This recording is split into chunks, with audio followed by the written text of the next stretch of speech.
Convener तसेच national executive council member म्हणून जबाबदारी तुमच्यामध्ये एक ओळख करून दिता श्री वीरेंद्र सिंग सोलंकी सध्या ते नॅशनल जनरल सेक्रेटरी म्हणून कार्यरत असा.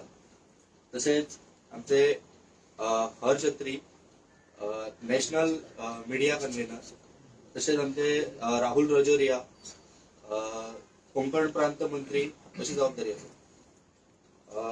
जशें तुमकां खबर आसा की आमी एक 16 तारखेचेर आमी एक प्रेस कॉन्फरन्स घेतलेली. तेजेर आयज आमी जी ती CWC मिटींग आसलेली ती आयज काल संपन्न जाल्ली आसा आनी तेज्या रिलेटेड आमी आयज तुमकां इन्फो दिवपा खातीर आयज आपयल्ले आसा. हांव मागता वीरेंद्र सिंग सोलंकी कडेन की तेंच्यांनी संबोधीत करचें.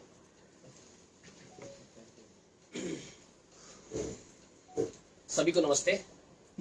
इस आज की प्रेस कॉन्फ्रेंस में सभी पत्रकार बंधुओं का और भगिनियों का स्वागत है. वॉइस आ रही है आप सबको क्लियर? यस, वॉइस आ रही है? तो आप सबका स्वागत है इस पत्रकार वार्ता में.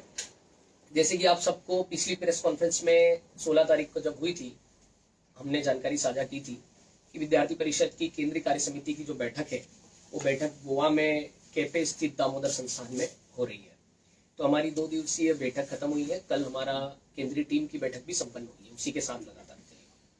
और इस 2 दिवसीय बैठक में हमने विद्यार्थी परिषद के पिछले 6 मंथ के कई कार्यक्रम, आयोजन, संगठनात्मक गतिविधियां, इवन हमारी सदस्यता और देश भर के अंदर हमारी जो नगर इकाई कार्यकारिणियां हैं उसके विषय में, और शिक्षा क्षेत्र के सभी जो प्रमुख विषय जिस पर देश भर के अंदर जो विषय बने हुए हैं, जो मुद्दे बने हुए हैं, उन सब पर विस्तृत चर्चा और विचार विमर्श किया है.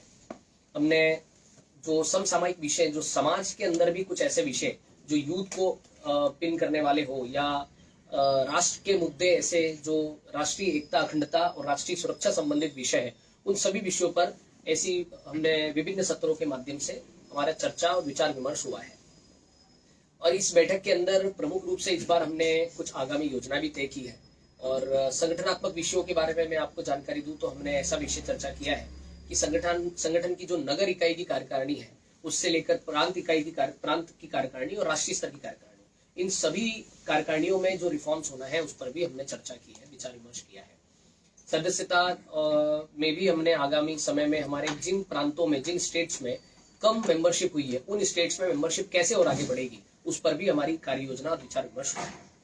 और इसके अतिरिक्त जो अभियान विद्यार्थी परिषद पिछले 1 वर्ष से चला रहा है, हमने पिछले 1 वर्ष से वैसे 5 अभियान हमने लिए थे, 6 अभियान, और उसके विषय में आपके बारे में आपको पिछली प्रेस कॉन्फ्रेंस में मैंने विचार साझा किए थे. जो हमारा एक अभियान महापुरुषों की जीवन की गाथा विद्यार्थियों तक ले जाने का है, उसके तहत हमने रानी अबक्का की 500वीं जन्म शताब्दी वर्ष के निमित्त हम देश भर के अंदर महारानी अबक्का की जीवन गाथा को ले जाने का काम कर रहे हैं. तो उसके निमित्त अभी पिछले हमने कर्नाटका के अंदर उनके जन्म स्थान से लेकर पूरे कर्नाटका प्रांत में ऐसे 68 स्थानों पर हमने उनकी यात्रा को लेकर गए, और साउथ कर्नाटका के अंदर मेजरली, और वहां हमने उस यात्रा को संपन्न किया. अब उस कार्यक्रम को हम देश व्यापी करेंगे. पूरे देश भर के अंदर हम अलग अलग प्रांतों में, अलग अलग स्टेट्स में विद्यार्थियों के बीच में, केंद्रीय विश्वविद्यालय में, राज्य विश्वविद्यालय में हम लेकर जाएंगे. साथ ही भगवान बिरसा मुंडा जी की 150वीं जन्म शताब्दी वर्ष चल रहा है, श्राद्ध शती वर्ष, उसके निमित्त कार्यक्रम पूरे देश भर में हम अगले 15 नवंबर तक जनजाति गौरव दिवस तक लगातार करने वाले हैं. साथ ही गुरु तेग बहादुर जी का 350वां जो वर्ष है, उसके निमित्त भी हम कार्यक्रम करने वाले हैं. और साथ ही वंदे मातरम ऑन कैंपस, ये हमारा बड़ा अभियान इस वर्ष के लिए हमने लिया है. वंदे मातरम मतलब परिसर वंदे मातरम. विद्यार्थी परिषद का 150वां वंदे मातरम का 150वां वर्षगांठ है. उसके निमित्त विद्यार्थी परिषद कॉलेजेस में जो एबीवीपी की कार्यकारिणी है, हर कॉलेज में, हर परिसर में एबीवीपी की कार्यकारिणी इकाई होती है, उस कार्यकारिणी इकाई के साथ हम सामूहिक वंदे मातरम गान का कार्यक्रम पूरे देश भर में करने वाले हैं 23 मार्च से 31 मार्च के बीच में. ये डेट हमने फाइनलाइज की, 1 हफ्ता हमने रखा है. उस हफ्ते के अंदर हम वंदे मातरम ऑन कैंपस हमारा अभियान चलने वाला है. साथ ही दूसरा जो हमने अभियान लिया था, छात्रावास सर्वेक्षण अभियान, जो पिछली बार भी आपको डिटेलिंग किया था कि जो हॉस्टल्स है भारत के, चाहे गवर्नमेंट हॉस्टल्स हो, यूनिवर्सिटी के हॉस्टल्स हो, कॉलेज के हॉस्टल्स हो, ST/SC हॉस्टल्स हो, इवन प्राइवेट हॉस्टल्स भी हो, और इवन पीजीज भी जो है, जो रूम रेंट से जो विद्यार्थी रहते हैं, जहाँ मास में रहते हैं, जैसे दिल्ली क्षेत्र में हॉस्टल्स को पीजी कहा जाता है, तो वहाँ पीजीज भी जो है उन सभी स्थानों पर हम ऐसे सैंपल सर्वे करेंगे जिसपे हमारे 50 क्वेश्चंस रहने वाले हैं और विद्यार्थियों से उनके जो समस्या है, उनका जो मत है हॉस्टल को लेकर, वो अलग अलग क्वेश्चंस के माध्यम से जानने का प्रयास करेंगे।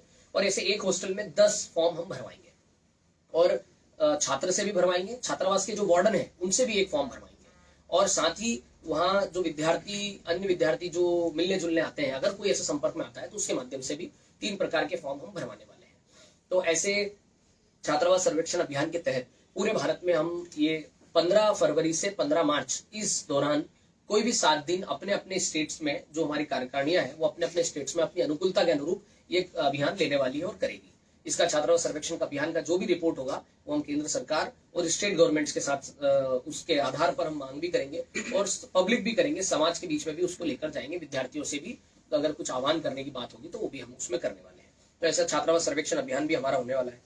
और इसके अतिरिक्त हमने कुछ चीजें और फाइनल की है जो देश की एकता, अखंडता और देश की राष्ट्रीय सुरक्षा संबंधित बड़ी महत्वपूर्ण है, जिसमें एक विषय आता है बांग्लादेशी घुसपैठ का। बांग्लादेशी घुसपैठ को लेकर विद्यार्थी परिषद 1979 से लगातार काम कर रहा है और 1979 से हम विभिन्न अधिवेशनों में हमारे प्रस्ताव पारित करके हम केंद्र सरकार को बात कर रहे हैं। कहीं पर हम सीमा सर्वेक्षण करके सरकार को रिपोर्ट दी है, हमने पूर्व में दिया है। हमने बंगाल की स्टेट गवर्नमेंट हो, असम की स्टेट गवर्नमेंट हो, केंद्र सरकार हो, उनसे भी बात की है। समय समय पर देश के बीच में घुसपैठ की समस्या को लाने के लिए जनजागरण यात्राएं की है। ऐसी विभिन्न यात्राएं हम करते आए हैं। अभी भी जो बांग्लादेशी घुसपैठ है उसको लेकर और ज्यादा कार्य करने की आवश्यकता है। इसलिए हमने बांग्लादेशी घुसपैठ और एसआईआर, जो एक संवैधानिक प्रक्रिया है जिसके माध्यम से जो वोटिंग प्रक्रिया है उसका शुद्धिकरण होता है और एक तरीके से लोकतंत्र को बचाने का बहुत बड़ा एक स्टेप है। तो एसआईआर के माध्यम से जो देश भर में भी 10 राज्यों में एसआईआर हुई है और कई राज्यों में होना है, तो उसके माध्यम से ग्राउंड लेवल पर एसआईआर को इम्प्लीमेंटेशन में जो समाज के अंदर एक तरीके से नैरेटिव और एक तरीके से उनका मत बन रहा है, उन सब विषयों को लेकर हम एसआईआर और बांग्लादेशी घुसपैठ इसको साथ में जोड़ते हुए हम देश भर के अंदर हर स्टेट में एक जगह मिनिमम हम ऐसा संगोष्ठी करने वाले हैं। अभी कुछ तारीखें फाइनल नहीं हुए बट मंथ तय हो गया है। फरवरी और मार्च मंथ में हम बिहार, असम, कोलकाता मतलब पश्चिम बंगाल और दिल्ली ऐसे प्रांतों में करने वाले हैं।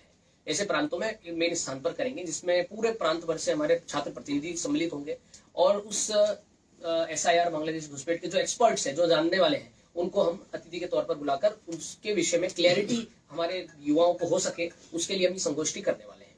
तो ये हमारा बड़ा एक अभियान के तौर पर हम भारत में करने वाले हैं अगले कुछ महीनों में।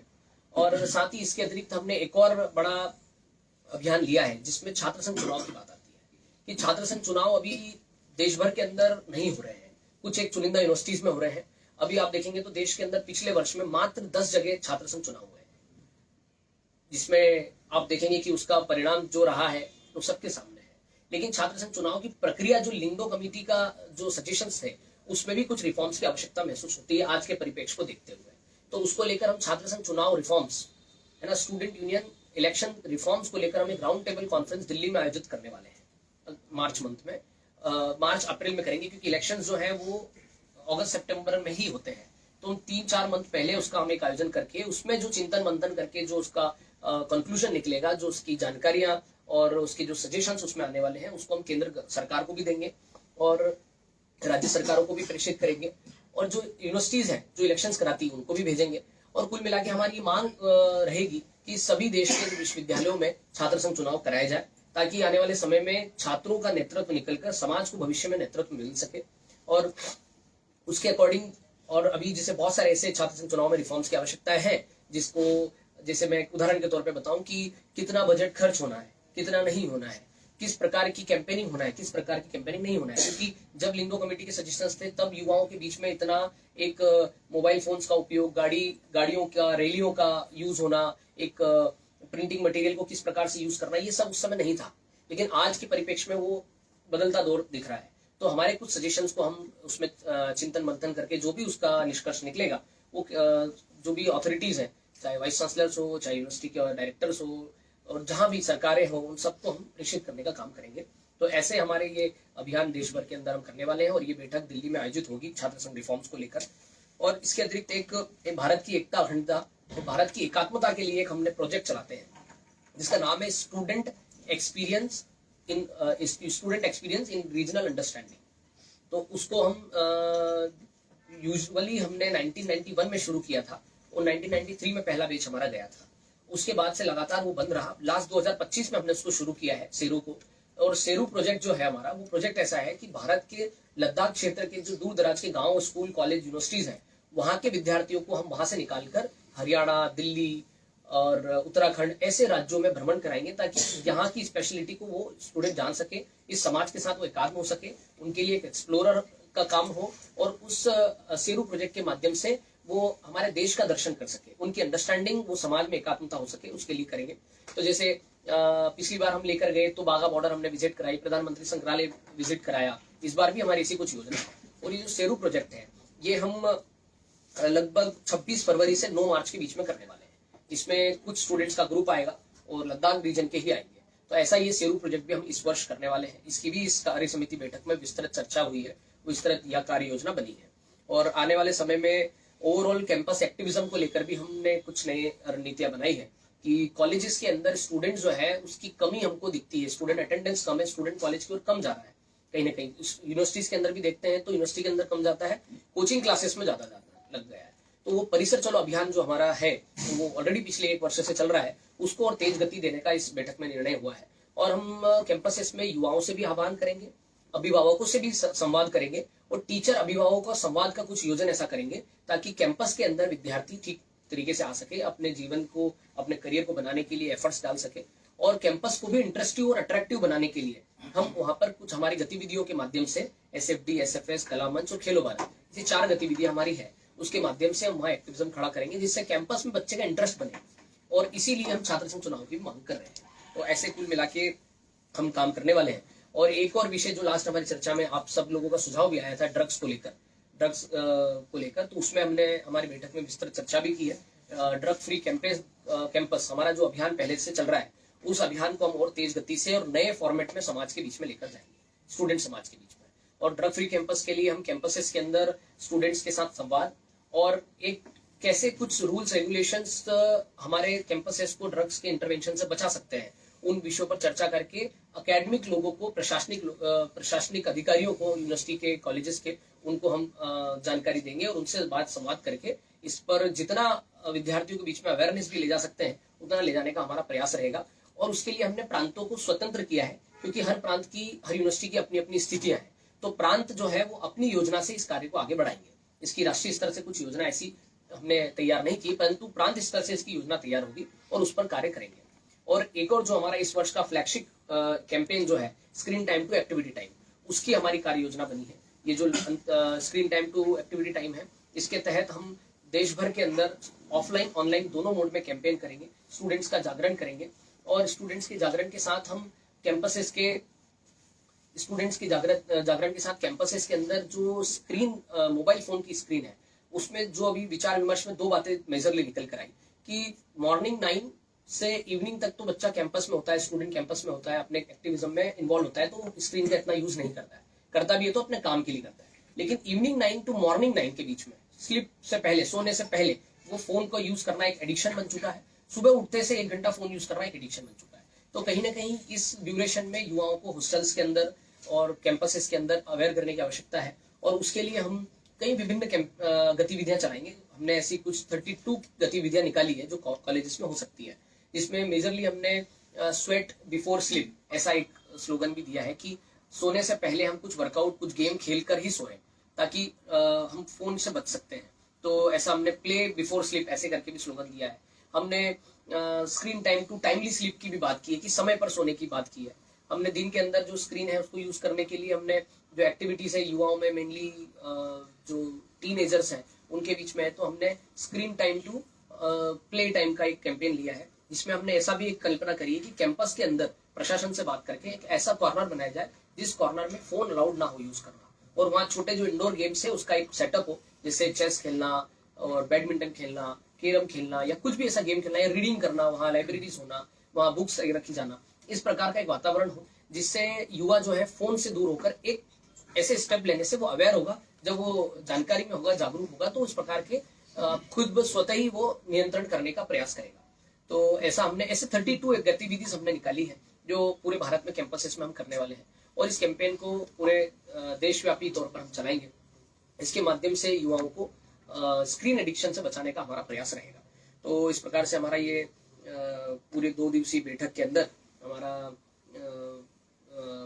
कार्य समिति संपन्न हुई है, और 2 दिवसीय बैठक के अंदर हमारा आने वाले समय में हमारे कार्य की योजना, आने वाले समय में हमारे कार्य की तेज गति इस बैठक के माध्यम से हमको मिली है, और एक तरीके से मजबूत रूप से हमारा संगठन और विद्यार्थी एक्टिविज्म हुआ है, और क्लैरिटी के साथ हमारे कार्यकर्ता जो देश भर से आए थे वो एक विजन लेके इस बैठक के माध्यम से गए हैं, एक कार्य की दृष्टि अपने माइंड में लेकर गए हैं, और इन सभी अभियानों पर 6-7 हमारे अभियान और जो हमारे फ्लैगशिप इवेंट है उन सब विषयों पर हम आने वाले समय में काम करने वाले हैं।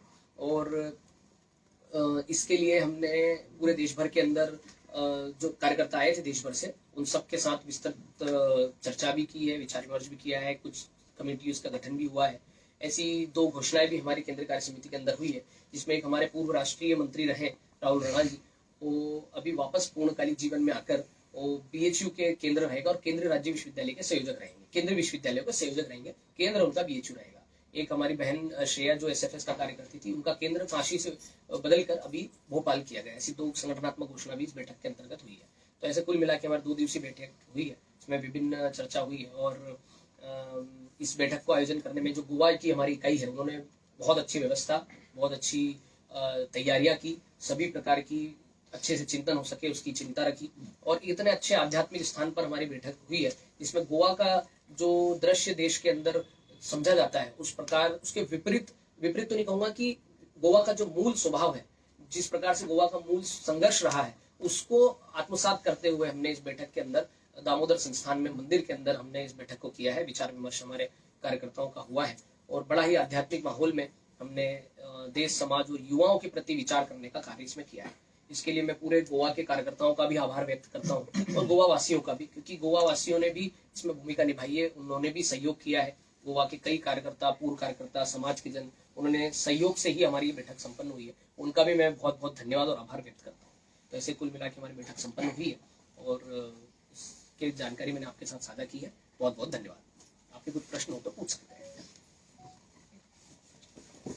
सर, आपको बीफ खिलाने के बारे में पता होगा कि काफी स्टूडेंट लोगों की मौत हुई थी, इसके ऊपर आपको क्या? हाँ, वो विषय पिछली प्रेस कॉन्फ्रेंस में आया था, वो हमने बताया हमको 5 लोगों का उसमें वो हुआ है। कुछ जानकारी ऐसी भी लगी कि जो स्टूडेंट्स का सुसाइड हुआ है उसमें ड्रग्स एडिक्ट भी थे कुछ, तो उसी को लेकर हमने सिर्फ ये बिट्स पिलाने की बात नहीं है हमारे लिए दिल्ली IIT की भी बात है, जहाँ पिछले 8 महीनों में 7 सुसाइड्स हुए हैं, और ऐसे दूसरी जगह भी हुए। तो हमने हर स्तर पर इसके लिए हम प्रयासरत हैं। हमने स्टूडेंट्स का मानसिक स्थिति बदले, उसके लिए happy and meaningful student life, ये हमारा कैंपेन भी चला रहे हैं। दूसरा, हमने सरकार को भी कहा है, केंद्रीय शिक्षा मंत्रालय को भी हमने जब हमारी भेंट हुई थी तो हमने इस विषय को लिखित में उनको दिया था कि हम जो देश भर के अंदर सुसाइड्स हो रहे हैं, इस पर एक समिति बनाकर जांच होना चाहिए कि इसका मेजर रीजंस क्या है, और उसके अकॉर्डिंग पॉलिसी बनानी चाहिए। तो ये हमने कहा है, और मुझे जहाँ तक जानकारी है कि एक समिति बनी भी है केंद्रीय गवर्नमेंट की, शिक्षा मंत्रालय की, और वो इस पर जांच कर रही है। नेशनल इंस्टीट्यूट्स का मेजरली वो फोकस करके कर रहे हैं, तो वो कर रहे हैं। परंतु हमारे स्तर पर हम जितना प्रयास विद्यार्थियों के बीच में हम जागरण करने के लिए, उनको संगठित रखने के लिए कर रहे हैं, तो कुल मिला के हमारे जो विभिन्न आयाम हैं, इनके माध्यम से युवाओं में एक अच्छा पॉजिटिव वातावरण बना रहे, एक ठीक मानसिकता के साथ वो अपने करियर में आगे बढ़े, उसके लिए हम प्रयासरत रहते ही हैं। तो ऐसा किया है हमने, ये कार्य हमारा लगातार चल रहा है। ये काम ऐसा नहीं है कि 1-2 महीने के अभियान से ठीक हो जाएगा, ये लगातार सतत लॉन्ग टर्म तक हमको कुछ कार्य करना पड़ता है, तब जाकर उसके परिणाम होते हैं।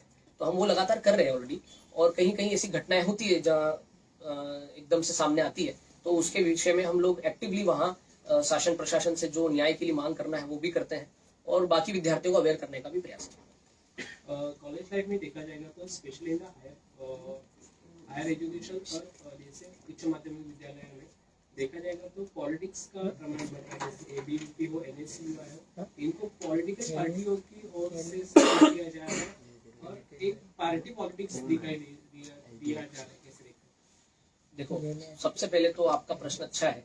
मैं यही कहूंगा कि ABVP का स्पष्ट मत है कि कैंपसेस के अंदर पॉलिटिक्स नहीं होता। We are not for politics. ABVP works for national interest. हम नेशनल इंटरेस्ट के विषयों को जरूर बात करते हैं विद्यार्थियों में, पर पॉलिटिक्स का विषय हमारा नहीं है। अब दूसरी बात ये कि आप देखिए कि एबीवीपी एक स्वतंत्र ऑर्गेनाइजेशन है, हमारे साथ कोई पार्टी नहीं उतरती है कैंपसेस के अंदर, लेकिन एनएसयूआई डायरेक्टली किसी पार्टी का अलाइड ऑर्गेनाइजेशन है, हम किसी पार्टी का अलाइड ऑर्गेनाइजेशन नहीं है। समाज में एक भ्रम जरूर हो सकता है, परंतु मैं पिछले कॉन्फ्रेंस में भी बताया था कि हम किसी भी पार्टी के साथ, डायरेक्ट पॉलिटिकल पार्टी के साथ डायरेक्ट हमारा कोई भी कम्युनिकेशन नहीं है और कोई अटैचमेंट नहीं है, हम अलाइड ऑर्गेनाइजेशन नहीं है। हम मात्र संगठन हमारा जो है वो आरएसएस है, राष्ट्रीय स्वयंसेवक संघ, और स्वतंत्र ऑर्गेनाइजेशन होने के नाते सारे कार्य हम अपने स्वतंत्र करते हैं। इलेक्शन भी लड़ना होता है तो एबीवीपी स्वयं स्वतंत्र रूप से लड़ती है। अभी दूसरे जो ऑर्गेनाइजेशन से, इवन एनएसयूआई जो है वो डायरेक्ट कांग्रेस पार्टी का अलाइड ऑर्गेनाइजेशन है और वो डायरेक्टली कांग्रेस पार्टी के नेता उनके साथ इलेक्शन में उतरते हैं, हमारे साथ नहीं उतरते हैं। लेकिन ये बात सही है कि राजनीतिकरण नहीं होना चाहिए कैंपसेस का, उसके लिए सभी संगठनों ने ध्यान रखना। और एबीवीपी को आप जैसे आप कहिए कि एबीवीपी एक पॉलिटिकल पार्टी अगर कैंपस में जा रही है तो ये आपकी थोड़ी समझ थोड़ी इसमें कम है, क्योंकि एबीवीपी पॉलिटिकल नहीं है। हम दलगत राजनीति से ऊपर उठकर राष्ट्र नीति के लिए काम करने वाले संगठन है, और राष्ट्र नीति के लिए जब बात करेंगे तो युवाओं की भूमिका प्रमुख होती है, और युवा कैंपसेस में पढ़ता है, और कैंपसेस में पढ़ने वाले युवाओं को नेशनलिज्म के लिए, राष्ट्र के लिए क्या अच्छा है क्या बुरा है, समाज के लिए क्या अच्छा है क्या बुरा है, उसकी समझ देने के लिए विद्यार्थी परिषद जैसा संगठन आगे आता है। और ये हमारी भूमिका है। हमारी भूमिका अगर देखी जाए युवाओं में क्या है, तो उसमें कई भूमिका है। उसमें एक भूमिका ये भी है कि युवाओं को जागरूक करना है, नेशनल इंटरेस्ट में सोचने के लिए, समाज के लिए, कल्याण के लिए सोचने के लिए युवाओं को हमको आगे लेकर आना है। तो उसके लिए हम कैंपसेस में जाते हैं, विभिन्न गतिविधि। अभी हम 5 महापुरुषों की जो यात्राएं कर रहे हैं वो क्यों कर रहे हैं? क्योंकि उनके जीवन से प्रेरणा मिलेगी युवाओं को। महिला जैसे छात्राएं बहनें हैं, वो रानी अब्बक्का के जीवन के बारे में जब पढ़ेगी तो उनके अंदर शौर्य और कॉन्फिडेंस जागृत होगा, और उससे हमारा जो देश का युवा है उसको सही दिशा मिलेगी, दृष्टि मिलेगी। हमारा ये काम है। हमारा काम सिर्फ इलेक्शंस के समय आना, खड़े होना, स्टूडेंट पॉलिटिक्स करके जाना, ये नहीं, ये दूसरे ऑर्गेनाइजेशंस करते हैं। हमें और उनमें बहुत जमीन आसमान करता है। तुम्ही पळयतात गोंयकारपण, गोंयकारांचो गोंयकारा खातीर।